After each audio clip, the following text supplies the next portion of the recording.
Hello Ma'am Chris, ayan, kamusta po kayo dyan sa abroad? Ayan, at hello din po mga ka-farmlat.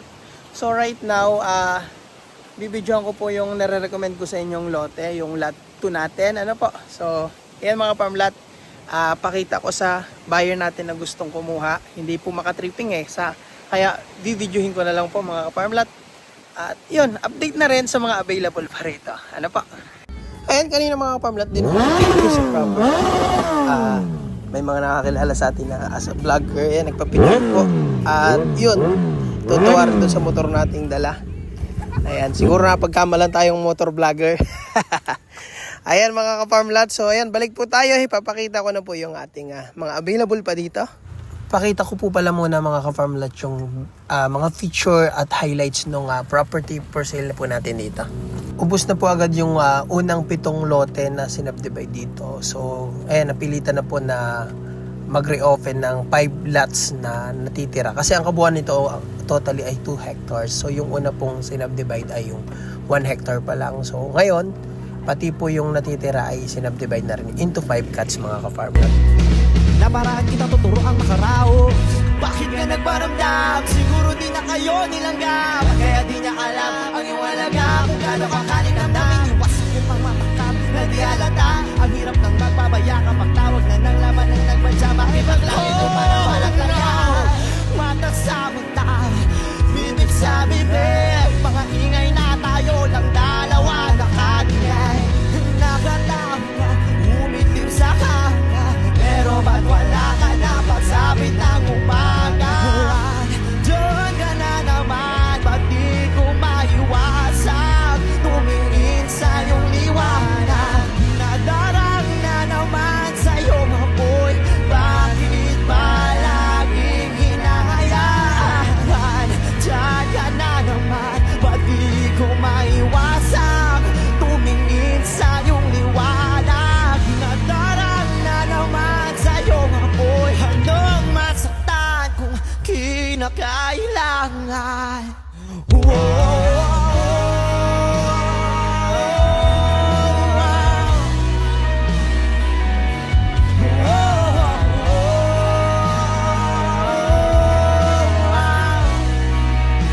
Won't save me from the fire. Won't save me from the fire.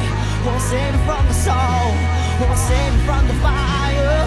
Save me from the So yan soul. mga ka-farmlad, yung unang 7 lote na na-sold, dito po yan banda. At ito pong bagong 5 available na for sale din. So dito po yan. Pero yung lot 1 mga ka-farmlad, yan po yung nabili ng Seaman. At ito pong lot 5, ito naman po yung nakuha ng buyer natin na kasama kanina. Tapos, yan pong 3, yan po yung available pa. At ito po yung 2 na nire-recommend ko naman sa buyer natin na nasa US po na FW. Ano po? So, yan. At least nakita nyo po mga ka-farmlat yung position. So, makikita nyo may mangrove pero may buhanginan pa naman po niya. And after mangrove, yan, malapit po kayo dun sa hibasanan. Maganda po dyan maghibasanan at mangilaw sa gabi. Go!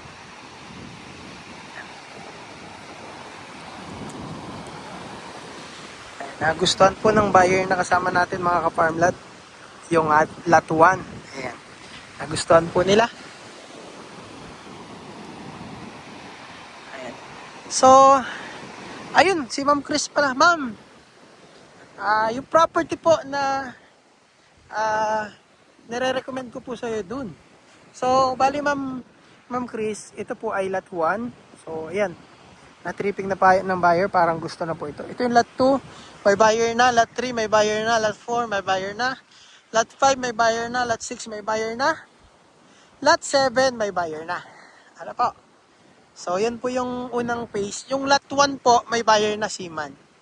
So, yung lot 2, 3, 2 and 3 yung pwede ko i-recommend po sa inyo. Ayan. Lalakad po tayo dito. Punta tayo dun sa nare-recommend ko po sa inyo ma'am na property na available pa dito. Ubus na po kasi yung tigwa 1,000. So yung available na lang natin dito yung 1,300 square meter, 1,400 square meter. So kanina may buyer tayo doon. Lot 5 yun, nagustuhan po ng buyer yun. So yung ibibida natin ngayon ay lot 3, lot 4, lot 2 na available pa. Kaya papunta po tayo dito mga ka-farmlat.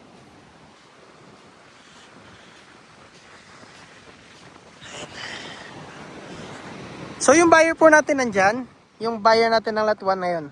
So yung buyer natin ng lot 5 na may gusto dun sa property na yon ay nandun po sa Sulok Beach. Nag-cottage po sila dun. So kumain kami kanina dun, nilibre tayo ng buyer. Papunta tayo mga ka-farmlat dun sa available lots pa na pang-recommend dun sa buyer natin na OFW from US. Kay Ma'am Chris po. Hello ma'am, shout out po sa'yo. At sila kuya, mamimiwas sila oh. Papunta sila dun. Diyan po mga namimiwas. Nandyan po yung hibasanan na maganda.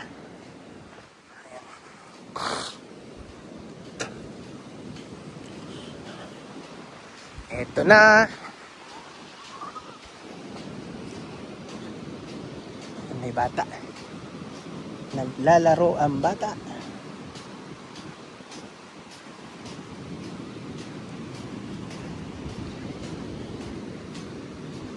Ayan mga ka-farmlat.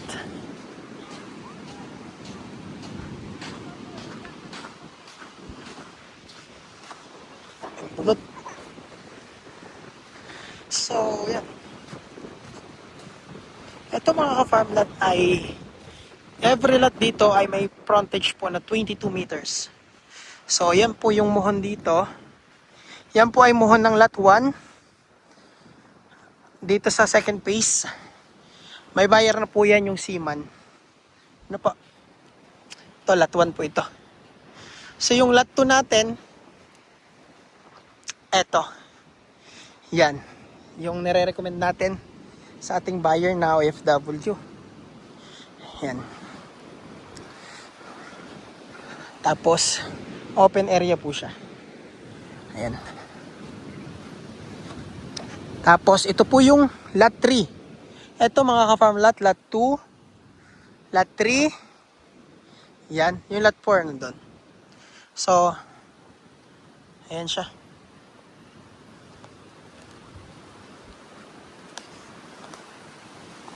Ayan. Ito ang ating lot 2. So, mula po yan dyan mga ka-farm lot sa nyog na yan, hanggang, asan na yung, hanggang dun po. Ayan. Ito yung lot 2 natin. Ayan. Flatland po yan. Kasi ito naman po yung beach area niya. Ayan. Bali mga ka-farm lot, yung ating lot 1 nakuha na po ng buyer na Seaman. Ano po, dun po yon. At yung ating lot 5, yan, kanina po, nakuha na po nung kasama nating buyer na mag-asawa. So, yung available po dito, 2, 3, 4. So, ito po, hello Ma'am Chris, sa buyer po natin. Ito po ma'am yung ating lot 2 na nire-recommend ko po sa inyo. Open po yan ma'am oh. Walang mangrove sa harap. Tapos, maganda naman po yung kalupaan niya. Flatland. Ayan. Tapos, yung pagitan natin dito, eto po. Nasa na yung kawayan dito? Ayan. Ayong nilagyan natin tanda. Ayan. Mula po dyan, nilagyan natin ng tanda eh. Ayan. Eto Ma'am Chris. Ayan. So mula po dito, medyo umbok po yung harap nyo sa dagat. Kaya medyo safe po tayo, no? Ayan. Mula po dyan, 22 meters ang frontage. Hanggang, ayan. Asan na yung ating tanda dito? Okay. Yun, hanggang dito mga Ma'am Chris. Yan. Mula po dyan, sa nyug na to, doon. So, 22 meters frontage. Yan. Ayan. So, natatabasan pa lang po dito. Ayan. So, high tide po. Yan. Pag low tide po, napakaganda niyan. Lalabas po yung shoreline natin na buhanginan. No? So, ito naman po yung bandang likod niya. Ayan. Tapos, ito pong lot 1, yung nakuha ng buyer na seaman. No, sayang. Pero, maamo po dito sa tubig. Makikita nyo mga ka-farm lot. Napakababaw ng hukay. Pero may tubig. Ano po? So, ganun din po yan. Pag nag-deep well po ang buyer natin dito sa lot 2, kahit ganyan kababaw, may tubig po. Ano? So, ang kagandahan, kapantayan, may mga nyog na tanim. Ayan. Flat land naman po ito, mga ka-farm lot. Ayan. May mga tanim na nyog. Ayan.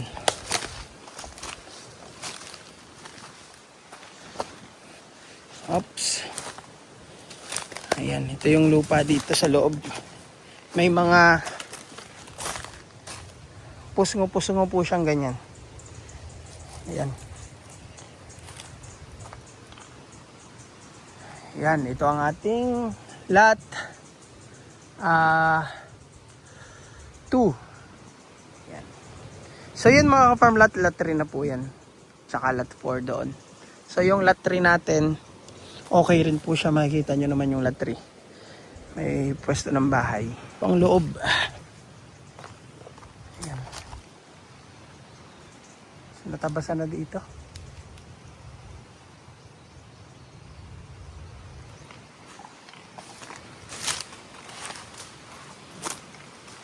Tapos,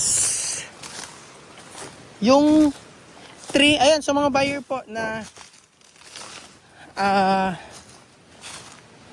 na gusto pang bumili ng beachfront. Ayan, 1.5 lang per square meter. Dito po sa area na to, 50% down payment. Yung remaining balance po ay installment for 1 year. Ayan. Kaya sa mga buyer dyan, na kulang pa yung budget, makaka-accord po kayo dito. Sa available natin, lot 4, lot 3, at yung lot 2. Yan, depende po sa buyer kung magugustuhan sa pag-send ko po nitong video nito. Ano po? Ayan. So, ito pong 3 and 4. Maganda po yung ambience niya kasi merong open area na. May protekta ka na sa alon kasi may mangrove. May open area ka pang view. Ayan, makikita nyo po. Lot 3 and 4. Yan. Ayun mga ka-farm lot. So ngayon, nasa pagitan tayo ng 2 and 3. So ito mga ka-farm lot, 3 ito. Ito ay 4. 2. Ano po? So, pag nasa 2 ka, ganun din sa 3. Yan. Open area ang 2 natin. No? Wala mangrove sa harap. Ito namang 3, may mangrove sa harap, pero may view po ng dagat.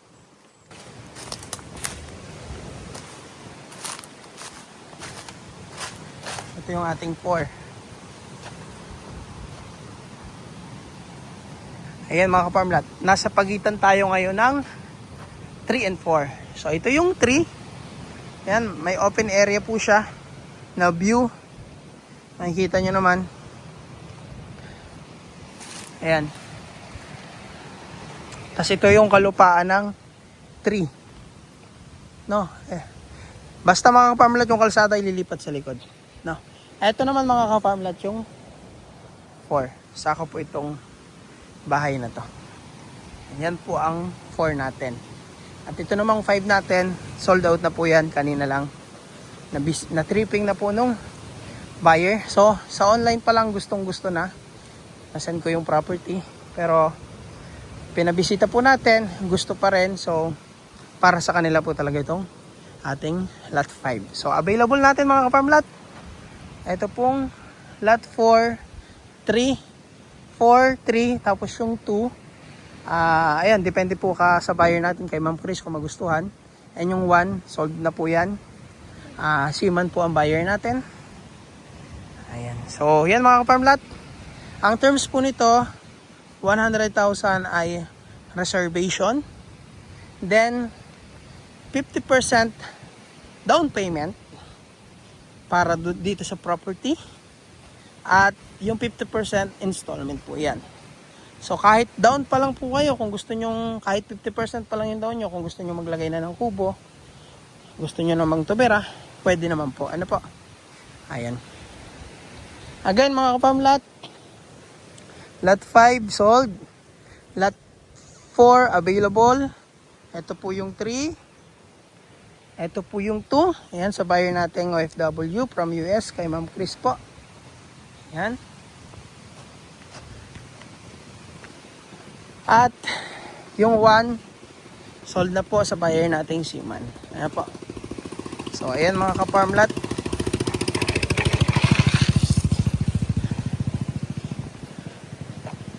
Ayan. Maganda po yung ating natitira pang lote at ang kagandahan, hindi mo kailangan bayaran agad ng buo, 50% lang.